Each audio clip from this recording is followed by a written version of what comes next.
দেখে বোঝা যাচ্ছে যে ভারতের যে মিউজিয়াম গুলো সেই মিউজিয়াম গুলো কোথায় কোনটা অবস্থিত, তার উপর সেন্ট্রাল গভর্নমেন্ট স্টেট গভর্নমেন্ট সমস্ত পরীক্ষাতেই প্রশ্ন আসে।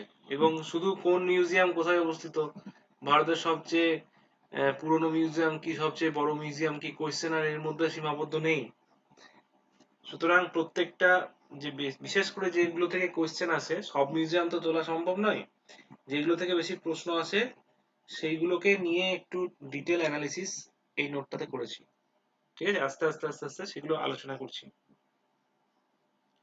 প্রথম মিউজিয়াম যেটা আছে সেটা হচ্ছে সবার চেনা, এটা হচ্ছে তোমার ইন্ডিয়ান মিউজিয়াম। ঠিক আছে, ইন্ডিয়ান মিউজিয়াম এটা নিয়ে আমাদের ওয়েস্ট বেঙ্গলের পরীক্ষাতে চরম প্রশ্ন আসে, বিশেষ করে পিএসসি, পঞ্চায়েত, এই সমস্ত পরীক্ষায় এই ইন্ডিয়ান মিউজিয়াম নিয়ে প্রচুর প্রশ্ন আসে। প্রথম দেখো কবে প্রতিষ্ঠা হয়, এই সালটা অনেক সময় জিজ্ঞাসা করে। 1814 সালে এই ইন্ডিয়ান মিউজিয়াম প্রতিষ্ঠা হয়। কোথায়? কলকাতাতে আছে, সবাই জানে। স্থানীয়ভাবে এটা জাদুঘর নামে পরিচিত। ঠিক আছে, এবং এটাই হচ্ছে এশিয়ার সবচেয়ে প্রাচীনতম একটা মিউজিয়াম। এশিয়ার সবচেয়ে প্রাচীনতম, যেটাকে আমরা জাদুঘর বলি। ঠিক আছে, ডান দিকে দেখো লেখা আছে শুধু প্রাচীনতমই নয়, এশিয়ার সবচেয়ে বৃহত্তম মিউজিয়ামও বটে এটা। ঠিক আছে, তাহলে একসঙ্গে প্রাচীনতম এবং তার সঙ্গে সঙ্গে বৃহত্তম মিউজিয়াম, যে কলকাতা জাদুঘর। এবার মনে রাখতে হবে কে প্রতিষ্ঠা করেন। 1814 সালে এশিয়াটিক সোসাইটি, এশিয়াটিক সোসাইটি যেটা পার্ক স্ট্রিটে আছে, এই এশিয়াটিক সোসাইটি থেকে অনেক সময় প্রশ্ন হয়। 1784 সালে, এটা মনে রাখবে, এই ডেটাটা খুব লাগে। 1784 সালে স্যার উইলিয়াম জোন্স এই এশিয়াটিক সোসাইটি প্রতিষ্ঠা করেন। ঠিক আছে, বিশেষ করে এশিয়ান যে সমস্ত ইম্পর্টেন্ট লেখা বা যে ধরনের কোনো পুরনো কোনো ডকুমেন্ট, সেগুলো উদ্ধার করে ইংরেজি ভাষায় ট্রান্সলেট করার জন্য এশিয়াটিক সোসাইটি প্রতিষ্ঠা করা হয়। তো তাদেরই একটা কন্ট্রিবিউশন হচ্ছে ইন্ডিয়ান মিউজিয়ামটা। এছাড়া আরো একটা ইম্পর্টেন্ট কোয়েশ্চেন এই এশিয়াটিক সোসাইটি থেকে আসে, সেটা হচ্ছে গীতার যে গীতা আছে, সে গীতার ইংরেজি ট্রান্সলেশন, এটাও পরীক্ষায় আসে। এটা করেন চার্লস উইকিলিন্স। ঠিক আছে, চার্লস উইকিলিন্স, এটাও পরীক্ষায় জিজ্ঞেস করে যে গীতার ইংরেজি ট্রান্সলেশন কে করেন। এটা এশিয়াটিক সোসাইটির তত্ত্বাবধানে এটাও হয়, ঠিক যেরকম 1814 সালে ইন্ডিয়ান মিউজিয়ামটা এশিয়াটিক সোসাইটির তত্ত্বাবধানে হয়। আর এশিয়াটিক সোসাইটি প্রতিষ্ঠা হয় 1784 সালে। আচ্ছা, এই মিউজিয়ামে সবচেয়ে ইম্পর্টেন্ট যেটা রাখা আছে সেটা হচ্ছে মিশরিয়ান যে মমি। আমরা ছোটবেলায় পড়েছি মমি কাকে বলে, মৃতদেহগুলোকে সংরক্ষণ করে বছরের পর বছর রেখে দিত, তাকেই মমি বলা হয়। ঠিক আছে, 4000 বছরের পুরনো প্রাচীন মিশরীয় নিদর্শন এখানে আছে। এছাড়া বিরল কিছু ফসিলস আছে, কিছু তোমার ওই উল্কাপিণ্ড আছে, আর অশোকের যে প্রাচীন কিছু ভাস্কর্য সেটাও এখানে আছে। তাছাড়া কি আছে মাইনর জিনিস দেখো, ভুটানের প্রাচীন চিত্রকলা, কিছু পুরনো কয়েন আছে, তার সঙ্গে সঙ্গে মুঘল পেন্টিং। মুঘলদের মধ্যে সব থেকে ইম্পর্টেন্ট পেন্টিং হচ্ছে পোর্ট্রেট পেন্টিং। ঠিক আছে, মুঘলদের সবচেয়ে ইম্পর্টেন্ট পেন্টিং হচ্ছে পোর্ট্রেট পেন্টিং, যেটা জাহাঙ্গীরের সময়, যেটা জাহাঙ্গীরের সময় এই পোর্ট্রেট পেন্টিং গুলো বেশি ফেমাস হয়েছিল। ঠিক আছে, মনে রাখতে হবে, এবং তাদের আর্টিস্টের নামও আমি বলে দেবো পরে। তো এই মুঘলদের এই যে চিত্রকলা, তার মধ্যে পোর্ট্রেট সবচেয়ে ফেমাস। সেই পোর্ট্রেট পেন্টিংও কিছু এই ইন্ডিয়ান মিউজিয়ামের মধ্যে রাখা আছে। তাহলে এটা নিয়ে মোটামুটি একটা কনসেপ্ট হলো যে 1814 সালে প্রতিষ্ঠা হয়, কলকাতায় আছে, লোকালি এটা জাদুঘর নামে পরিচিত। এই ইন্ডিয়ান মিউজিয়াম হচ্ছে ভারতের বৃহত্তম এবং প্রাচীনতম সংগ্রহশালা এটা, এবং এশিয়াটিক সোসাইটির তত্ত্বাবধানে এটা প্রতিষ্ঠা করা হয়। ঠিক আছে, চলো আসো পরের কোয়েশ্চেন। নেক্সট যে মিউজিয়ামটা আছে সেটা হচ্ছে ন্যাশনাল মিউজিয়াম। এটা আছে দিল্লিতে। এটার প্রতিষ্ঠা হয় কত সালে? 1949 সালে, অর্থাৎ আফটার ইন্ডিপেন্ডেন্স। দিল্লিতে এই 1949 সালে এটা প্রতিষ্ঠা হয়। নয়াদিল্লি যে জনপথ আছে সেই জনপথে এইটা প্রতিষ্ঠিত হয়ে আছে, এবং ভারতীয় সংস্কৃতি মন্ত্রক অর্থাৎ মিনিস্ট্রি অফ কালচার, তার আন্ডারে এই মিউজিয়ামটাকে রক্ষণাবেক্ষণ করা হয়। ঠিক আছে, ভারতের প্রাগৈতিহাসিক যুগ থেকে আধুনিক কাল পর্যন্ত সমস্ত প্রধান রাজবংশের প্রত্নতাত্ত্বিক নিদর্শন। বুঝতেই পারছো যে দেশের রাজধানীতে আছে, সুতরাং দেশের যে ইম্পর্টেন্ট জিনিসগুলো সেগুলোই এই মিউজিয়ামে স্থান পাবে। ঠিক আছে, যেরকম সিন্ধু সভ্যতার নিদর্শন, আমরা সিন্ধু সভ্যতায় পড়েছি যে ডান্সিং গার্লের মূর্তি পাওয়া গেছে, সেই ডান্সিং গার্লের মূর্তি এই ন্যাশনাল মিউজিয়ামের মধ্যে রাখা আছে। এছাড়া মৌর্য, শুঙ্গ, কুষাণ, গুপ্ত এদের রাজবংশের বিরল ভাস্কর্য এবং তার সঙ্গে সঙ্গে কিছু স্বর্ণ মুদ্রার স্যাম্পল এখানে রাখা আছে। এছাড়া কি গৌতম বুদ্ধের পবিত্র দেহাবশেষ, যেটাকে সাধারণভাবে যেগুলো স্তূপের মধ্যে সংরক্ষণ করে রাখা হয়, ঠিক আছে, আমরা সাঁচি স্তূপ, সারনাথ স্তূপ পড়েছি না, তো সেই স্তূপের মধ্যে সংরক্ষণ করে রাখা হয়, তা সেই দেহাবশেষও এই ইন্ডিয়ান মিউজিয়ামের মধ্যে কিছু রাখা আছে। ঠিক আছে, এই প্রশ্নটা এখান থেকে আসে যে ডান্সিং গার্ল সেটা কোথায় রাখা আছে, কোন মিউজিয়ামে সংরক্ষণ করা আছে? উত্তর হবে তাহলে ন্যাশনাল মিউজিয়াম। এর আগেরটা ছিল ইন্ডিয়ান মিউজিয়াম, আর এটা দিল্লিতে, যেটা ছিল কলকাতায়। আর এটা যেটা আলোচনা হলো সেটা হচ্ছে ন্যাশনাল মিউজিয়াম, যেটা আছে দিল্লিতে। চলো আসি পরেরটাতে। পরেরটা কি আছে? ভিক্টোরিয়া মেমোরিয়াল, কম বেশি সবাই এটার নামটার সঙ্গে আমরা পরিচিত। প্রতিষ্ঠা হয় কবে? 1921 সালে। ঠিক আছে, সবাই জানে এটা। ভিক্টোরিয়া মেমোরিয়াল কোথায় আছে, কবে প্রতিষ্ঠা হয়, সেটা মোটামুটি সবাই জানে। 1921 সালটা খুব ইম্পর্টেন্ট সাল, কারণ এই সময় দেখবে বিশ্বভারতী বিশ্ববিদ্যালয় এটাও 1921 সালে প্রতিষ্ঠা হয়। ঠিক আছে, এটা কলকাতায় অবস্থিত। সাদা মাকড়ানা মার্বেলে তৈরি। ঠিক আছে, এবং একে Taj of the Raj, Taj of the রাজও বলা হয়। এটা তাহলে লর্ড কার্জনের পরিকল্পনায় মহারানী ভিক্টোরিয়ার স্মরণে এটা তৈরি করা হয়েছিল, এবং এটার যে শিলান্যাস সেটা করেন কিং জর্জ। আর এর স্থপতি ছিলেন, এই স্থপতিতেও প্রশ্ন আসতে পারে, sir William Emerson. Sir William Emerson এর স্থপতি ছিলেন। 1921 সালে এটাকে কমপ্লিট তৈরি করে দেওয়া হয়, দিয়ে পাবলিকের জন্য ওপেন করা হয়।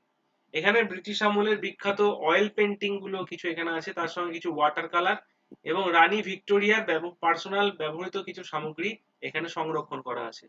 এছাড়াও আছে কি ইম্পর্টেন্ট জিনিস, টিপু সুলতান, আমরা যাকে পরবর্তীকালে আমরা পড়বো মধ্যযুগে, এই সরি ব্রিটিশ যুগের মধ্যে আমরা পড়বো টিপু সুলতানের ডিটেল, মাইসোর সাম্রাজ্য। তার কিছু ব্যক্তিগত ডায়েরি, তলোয়ার এবং কিছু ম্যাপ এখানে সংরক্ষণ করে রাখা আছে। এছাড়া ব্রোঞ্জের অ্যাঞ্জেল অফ ভিক্টোরি একটা এরকম জিনিস আছে, যেটা বাতাসের সঙ্গে সঙ্গে এটা ঘোরে, এই একটা জিনিস এখানে রাখা আছে। তাহলে এখান থেকে একটা প্রশ্ন ডব্লিউবিসিএস পরীক্ষায় এসেছিল যে ভিক্টোরিয়া মেমোরিয়ালের পরিকল্পনাকারী কে ছিলেন? তাহলে উত্তর কি হবে? উত্তর হবে লর্ড কার্জন। আচ্ছা, লর্ড কার্জনের সময়কালটা কিন্তু ওই বঙ্গভঙ্গের সময়কাল, 1905 ওই আশেপাশের সময়কালটা। তাহলে ওই সময় শিলান্যাস করা হয়, পরবর্তীকালে 1921 সালে এটাকে গিয়ে ওপেন করা হয় পাবলিকের জন্য, অর্থাৎ 21 সাল নাগাদ এর কাজটা কমপ্লিট হয়ে যায়। চলো পরের কোশ্চেনে কি আছে এখানটায়, এখানে আছে সালার জাং মিউজিয়াম। এটাও খুব ইম্পর্টেন্ট মিউজিয়াম, পরীক্ষাতে খুব আসে। সালার জাং মিউজিয়াম কোথায় আছে? এটা আছে হায়দ্রাবাদে। ঠিক আছে, হায়দ্রাবাদে। হায়দ্রাবাদ, এখান থেকে আরেকটা প্রশ্ন আছে, হায়দ্রাবাদ কোন নদীর তীরে অবস্থিত? এখানে বলা আছে দেখো, মুসি নদীর তীরে। ভারতের কিছু কিছু কোন কোন নদীর তীরে, নদী তীরবর্তী শহর, যেটা আমি পরে নোটে দিয়ে দেবো, একটা নোটে বা আমি পড়িয়ে দেবো, যে কোন কোন বিখ্যাত শহর কোন নদীগুলোর অবস্থিত, সেরকম প্রশ্ন আসে। তার মধ্যে ইম্পর্টেন্ট হচ্ছে হায়দ্রাবাদ। হায়দ্রাবাদকে নিয়েও কিন্তু প্রচুর প্রশ্ন আসে। হায়দ্রাবাদটা মনে রাখবে মুসি নদীর তীরে অবস্থিত। এটার প্রতিষ্ঠা হয় কবে? সালারজাং মিউজিয়ামটার প্রতিষ্ঠা হয় 1951 সালে। ঠিক আছে, মুসি নদীর এই মিউজিয়ামটাও মুসি নদীর তীরে অবস্থিত। হায়দ্রাবাদের নিজাম, সেভেন্থ নিজাম, তার যে প্রধানমন্ত্রী ছিল নবাব মীর ইউসুফ আলী খান, যার আরেকটা নাম ছিল সালার জাং। ঠিক আছে, এর ব্যক্তিগত সংগ্রহ থেকে এটা গঠিত হয়েছে, অর্থাৎ এই এই মিউজিয়ামে যেগুলো রাখা আছে সেটা সালার জাং এর পার্সোনাল যে কালেকশন তার উপর বেশি ফোকাস করা হয়েছে। 1951 সালে পন্ডিত জওহরলাল নেহেরু এটির উদ্বোধন করেন। ঠিক আছে, কি কি আছে দেখো, বিশ্ববিখ্যাত মার্বেল ভাস্কর্য ভেইল রেবেকা, অর্থাৎ ইতালীয় শিল্পী বেনজনি দ্বারা নির্মিত এই একটা বিরল জিনিস, এই ভেইল রেবেকা, এটা এখানে রাখা আছে। এছাড়া মিউজিক্যাল ক্লক, মিউজিক্যাল ক্লকটাও দেখার জন্য প্রচুর ভিড় হয় এখানে, এটাও এখানে রাখা আছে। এছাড়া মেফিস্টোফিলিস এবং মার্গারেট ডাবল এর কাঠের মূর্তি, এছাড়া কিছু মুঘলদের আতর টাতর, এগুলো এখানে রাখা আছে। ঠিক আছে, এই গেল সালারজাং মিউজিয়াম। নেক্সট মিউজিয়াম আসো ছত্রপতি শিবাজি মহারাজ। ঠিক আছে, ছত্রপতি শিবাজি মহারাজ নাম শুনে বোঝা যাচ্ছে কোথায় হবে, এটা মুম্বাই হবে অবভিয়াসলি। মুম্বাইয়ে অবস্থিত। প্রতিষ্ঠা হয় কবে? 1922 সালে এইটা প্রতিষ্ঠা করা হয়। ঠিক আছে, এর আগের নাম ছিল কি Prince of Wales museum. Prince of Wales ব্রিটেনের একজন রাজপুত্র, প্রিন্স অফ ওয়েলস, ঠিক আছে, তারই নামকরণে এটা নামকরণ করা হয়েছিল। পরবর্তীকালে এটার নাম চেঞ্জ করে ছত্রপতি শিবাজী মহারাজ নামকরণ হয়। ঠিক আছে, এটা ইউনেস্কো পুরস্কার প্রাপ্ত একটা মানে হেরিটেজ মিউজিয়াম। ঠিক আছে, প্রিন্স অফ ওয়েলস ভারত আগমন স্মরণে নির্মিত, যেটা পরবর্তীকালে প্রিন্স অফ ওয়েলস যা পরবর্তীকালে কিং জর্জ ফাইভ নামে ফেমাস হন। ঠিক আছে, স্থাপত্য শৈলী কি আছে? হিন্দু, ইসলামিক এবং ঔপনিবেশিক শৈলী, মানে ব্রিটিশ কিছু মিশ্রণ আছে, অর্থাৎ ইন্দো গথিক। এই যে গথিকটা ব্রিটিশ কালচার বা ইউরোপিয়ান কালচার, তাছাড়া ইন্দো সারাসেনিক স্টাইলে এই মিউজিয়ামটা তৈরি হয়েছে। মিনিয়েচার পেন্টিং, এখানে মেন অ্যাট্রাকশন হচ্ছে মিনিয়েচার পেন্টিং। ঠিক আছে, এছাড়া নেপালি ও তিব্বতী বিরল ব্রোঞ্জ শিল্পকলা, এলিফ্যান্টা গুহার প্রাচীন ভাস্কর্য সেখানে এখানে কিছু রাখা আছে। এছাড়া মারাঠা সাম্রাজ্য, যেহেতু ছত্রপতি শিবাজী মহারাজের নামে আছে, তাই মারাঠা সাম্রাজ্যের ইম্পর্টেন্ট ডকুমেন্ট, ইভেন তাদের সঙ্গে মুঘলদের যে রিলেশন তারও কিছু ডকুমেন্ট, তাদের কিছু অস্ত্রশস্ত্র, বর্ম এখানে সঞ্চয় করা আছে। ঠিক আছে, তাহলে এখান থেকে প্রশ্ন আসতে পারে যে দুটো নামকেই মনে রাখতে হবে, ছত্রপতি শিবাজী মহারাজ একটা, তার সঙ্গে সঙ্গে এর পূর্ব নাম যেটা অর্থাৎ প্রিন্স অফ ওয়েলস মিউজিয়াম, দুটো নামই এখান থেকে মনে রাখতে হবে। আর যদি একটা প্রশ্ন ঘুরিয়ে আসে যে ইন্দো গথিক শিল্প রীতির যে মিউজিয়াম সেটা কোনটা, তাহলে এইটা উত্তর হবে ইন্দো গথিক শিল্প রীতি। নেক্সট প্রশ্ন আসো, গভর্নমেন্ট মিউজিয়াম, যেটা প্রতিষ্ঠা হয় 1851 সালে। এই সালটা একটু মনে রাখতে হবে, 1851 সালে গভর্নমেন্ট মিউজিয়ামটা প্রতিষ্ঠা হয়। কোথায় আছে? চেন্নাইতে আছে, তামিলনাড়ু চেন্নাই। এটা হচ্ছে ইন্ডিয়ান মিউজিয়ামের পর ভারতের দ্বিতীয় প্রাচীনতম মিউজিয়াম। ইন্ডিয়ান মিউজিয়ামটা কত সালে হলো? 1814 সালে হয়েছিল, এশিয়াটিক সোসাইটির তত্ত্বাবধানে হয়েছিল। আর এটা হচ্ছে 1851 সাল, 1851 সাল। তাহলে এটা ভারতের দ্বিতীয় প্রাচীনতম মিউজিয়াম। স্থানীয়ভাবে এটি এগমোর মিউজিয়াম নামেও বিখ্যাত। ঠিক আছে, 1851 সালে ব্রিটিশ ইস্ট ইন্ডিয়া কোম্পানির আমলে এটা প্রতিষ্ঠা হয়। দক্ষিণ ভারতীয় ইতিহাস, প্রত্নতত্ত্ব, সংখ্যাতত্ত্ব এবং যে মানব বিজ্ঞান, অর্থাৎ যেটাকে বলা হয় তোমার অ্যানথ্রোপোলজির একটা পার্ট, তার উপর এই মিউজিয়ামের কালেকশন গুলো রাখা হচ্ছে। পৃথিবীর বৃহত্তম ব্রোঞ্জ মূর্তি গ্যালারি যেটা আছে, সেটা চোল রাজবংশের নটরাজ মূর্তি, সেটা এখানে সংরক্ষণ করা আছে। এছাড়া অমরাবতী মার্বেল ভাস্কর্য, যেটা অমরাবতী স্কাল্পচার, তার সঙ্গে সঙ্গে বৌদ্ধ স্তূপের কিছু খোদাই চিত্র, বানানটা একটু ভুল আছে, খোদাই চিত্র এখানে রাখা আছে। ঠিক আছে, এই প্রশ্নটা এখানে আসতে পারে, চোল আমলের বিখ্যাত নটরাজ ব্রোঞ্জ মূর্তি কোথায় রাখা আছে? তাহলে উত্তর কি হবে? Government museum, Chennai. এটা মনে রাখতে হবে, ভারতের দ্বিতীয় প্রাচীনতম মিউজিয়াম। ঠিক আছে, ভারতের দ্বিতীয় প্রাচীনতম মিউজিয়াম। নেক্সট আসো, নেক্সট যেটা আছে সেটা হচ্ছে ভারতীয় rail museum, national rail museum. এটা অনেক পরে তৈরি হয়েছে, কিন্তু এটা ইম্পর্টেন্ট। রেলওয়ে সবসময় ইন্ডিয়ার জন্য একটা হেরিটেজ, একটা সার্ভিস, এবং তার একটা অ্যানসিয়েন্ট হিস্ট্রি আছে, তার এগেনস্টে এটা ইম্পর্টেন্ট। ঠিক আছে, 1977 সালে এই রেল মিউজিয়াম প্রতিষ্ঠা হয়। যে 1977 সালে রেল মিউজিয়ামটা প্রতিষ্ঠা হয়, এটা আছে কোথায়? এটাও দিল্লিতেই আছে, কিন্তু দিল্লির অন্য একটা এলাকা চাণক্যপুরী, সেখানে এটা অবস্থিত। ঠিক আছে, রেল রেল মিউজিয়াম যেহেতু, তাই ট্রেনের উপরে ফোকাসটা বেশি থাকবে, তাই তো। 1977 সালে 1 ফেব্রুয়ারি, সালটাকে মনে রাখতে হবে, 77 সালের 1 ফেব্রুয়ারি ভারতীয় রেলের 160 বছরেরও বেশি সময়ের ইতিহাস উদযাপনে এই মিউজিয়ামটাকে চালু করা হয়।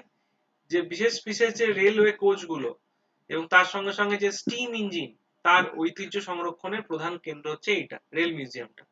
আচ্ছা, ভারতের বিশ্বের প্রাচীনতম বাষ্পীয় ইঞ্জিন, যেটা 1855 সালে যেটা তৈরি করা হয়, সেটা Guinness book of world record, সেখানে তার নাম আছে, তার নাম হচ্ছে ফেয়ারি কুইন। সেই ফেয়ারি কুইনটা এখানে সংরক্ষণ করা আছে। এছাড়া মাইসোরের মহারাজা বড়দার গায়কোয়াড়দের যে রাজকীয় যে ট্রেন কামরাগুলো ছিল, যেগুলো এখনো দেখবে আছে, যে প্রিমিয়াম যে রেল কোচ, ভারতের একটা ট্রেন চলে, সেটা হচ্ছে মহারাজা এক্সপ্রেস, ভারতের সবচেয়ে এক্সপেন্সিভ রেলওয়ে ট্রেন। সেটা যেরকম একটা ট্র্যাডিশনাল একটা জিনিস বা প্রিমিয়াম একটা জিনিস, এইগুলো যখন বাতিল হয়ে যাবে তখন এইগুলো হয়তো মিউজিয়ামের মধ্যে থেকে যাবে। যেরকম এরকম রাজাদের ব্যবহৃত ট্রেন গুলো, বিশেষ করে যে সেলুন কার, রাজারা পার্সোনাল যে কারগুলোকে ব্যবহার করতো সেইগুলো এখানে রাখা থাকে।